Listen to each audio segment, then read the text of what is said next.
What's up, guys? Welcome to the Talking Pigskin Divisional Round edition. I went 2-2 with my picks last week. Did not see the Saints losing to Vikings. I'm pretty sure none of us did. And then definitely a very pleasant surprise on Saturday night where the Patriots finally went down to the Titans, and how poetic it was to see Mike Vrabel play Bill Belichick's tricks against the Bill Belichick coach team and bring him down that way. It was beautiful. Amazing sight. Almost was in tears because I was so happy. But the evil empire is presumably dead now. I don't see Tom Brady coming back, and I think Bill Belichick, maybe he should reconsider his future as well. Especially when he wanted to get rid of Brady and keep Garoppolo a couple of years ago, and Kraft stepped in. So maybe there's still bad blood. Who knows? But you know about the Patriots? Glad it's over. So let's move on to the divisional round. And the first game we have is on Saturday, where the surprisingly, Minnesota Vikings will travel to San Francisco to take on the Niners. Now, this game on paper, it's a blowout. But again, just like last week, I thought the Vikings will get blown out by the Saints. They will definitely put up a fight because now they're playing with absolutely nothing to lose. They're the ones that no one expects anything from. So Kirk Cousins is playing free. He's playing without the spotlight on him, and he tends to shine brighter in those moments. So this is going to be a good stage for him against this 49ers team who's coming off well-rested after having the bye week. Nick Bosa, Richard Sherman, DeForest Buckner, Eric Armstead, that defense is ready to roll.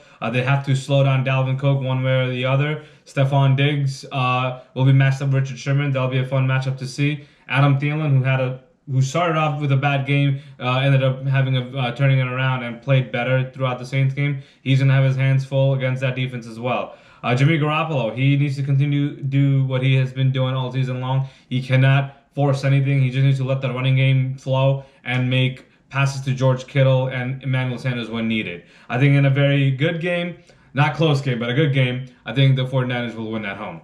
Next game we have is Saturday night, where the Tennessee Titans will go to Baltimore to take on the Ravens. Now the Ravens, again, another game on paper, looks to blow out any team remaining on this in playoffs, but against the Titan team, if they can play ball control offense, it would help them. I want to use an example where the Colts went into Kansas City week 4 or 5 of the season and just played ball control offense to keep that Chiefs high-powered Chief offense off the field. I think Titans have to do the same thing with Derrick Henry in the backfield. Ryan Tannehill only had 75 passing yards last week, so he doesn't need to do much, clearly. This defense has to play at a high level. They only held the Patriots at 13 points and shut them out in the second half. If they continue to play at that level, it's going to be a fun game. Derrick Henry has to get the ball at least 30 times.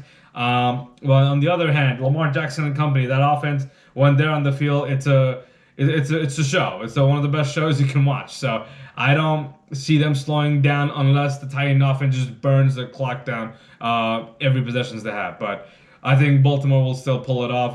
It'll be a fun game in the first half, but I think second half Baltimore will pull it away and advance to the AFC title game.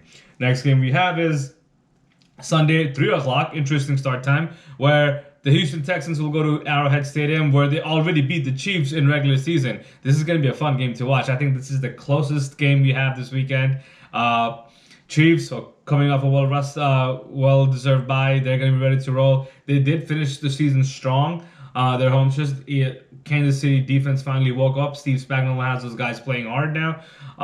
But against the Texans offense, who weren't doing much in first half against the Bills, but woke up late in the second half, and they can't play from behind all the time. They have to stay ahead of the Chiefs because the Chiefs can score within 30 seconds, and you can't play from behind against a team of that caliber. J.J. Watt came back, had a very good game. The defense played well against the Bills in the second half.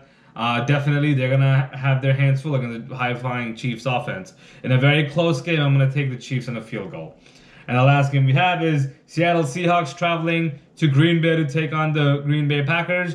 Aaron Rodgers, he doesn't have to do much this season. Finally, he actually has a defense that can carry that team. But with that being said, he still has to perform. Aaron Rodgers didn't have a spectacular season. He still the Packers still had a 13-3 record, but Rodgers didn't light up the scoreboard necessarily this year.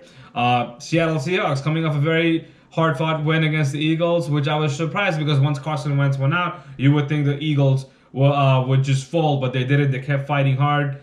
Fletcher Cox and them kept Russell Wilson in check for most of the game, but I expected Seahawks to blow them out of the water, especially when once it went down, but they kept it close. So that was a little concerning, but regardless, they got the win. But they can't do that going into Lambeau Field against the Green Bay offense. Like I said, they didn't light up numbers, but Aaron Jones and Aaron Rodgers, if they get going, they're going to be in a world of trouble. Also throwing Devontae Adams there as well.